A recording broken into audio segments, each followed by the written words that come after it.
কোনোটির নাম কুইন, আবার কোনোটি কিং।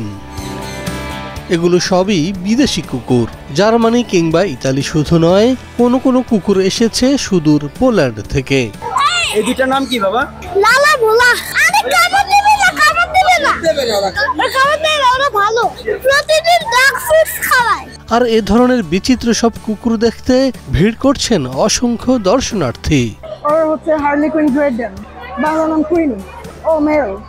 ওরা হচ্ছে প্রোটেক্টিভ গার্ড ডগ হিসেবে ইউজ করা হয়। এটা জার্মানি থেকে আমার, সরাসরি জার্মানি থেকে। ও হচ্ছে ব্রিটিশ বুলডগ, ওকে অনেকে ইংলিশ বুলডগও বলে। তো এটা হচ্ছে আমরা সরাসরি ইংল্যান্ড থেকে নিয়ে আসছি। তো এটা হচ্ছে মেলটা, ওর নাম হচ্ছে রকি। ও হচ্ছে ফিমেলটা, ওর নাম হচ্ছে লুসি। ওর পার্সোনাল নাম হচ্ছে ডেজেল, ওকে আমরা ডেজেল বলে ডাকি। আর ওর জাতটার নাম হচ্ছে টয় পমেরিয়ান। আর এটার বিশেষত্ব হচ্ছে যে এটার সাইজটা খুব ছোট, আর এটা বড় হবে না। ওর বয়স হচ্ছে 4 বছর। এটা পোল্যান্ডের। প্রাণী সম্পদে ভরব দেশ, গর্ব স্মার্ট বাংলাদেশ। এই প্রতিবাদে ঢাকায় অনুষ্ঠিত হয়েছে 2 দিনব্যাপী প্রাণী সম্পদ মেলা।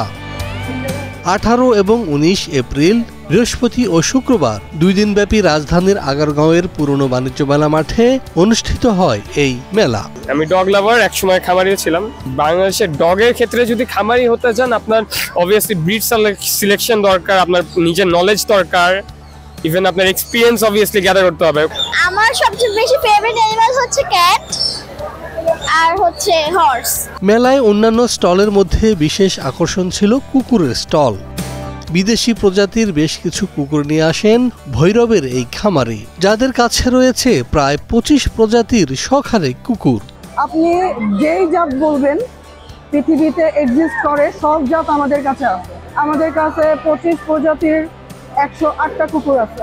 সবার ফুড হ্যাবিট সেম। আমরা হচ্ছে 105টা কুকুরের জন্য সেম খাবারই রান্না করি, সবাই সেম হ্যাবিট। ও আসলে মুরগি বয়েল করে ওটা নরম করে দিলে খাইতে পছন্দ করে। হ্যাঁ, ও সব খায়। ওকে আম দিবেন, আমও খায় ফেলবে। চিকেন বাদে হচ্ছে ডগ ফুড।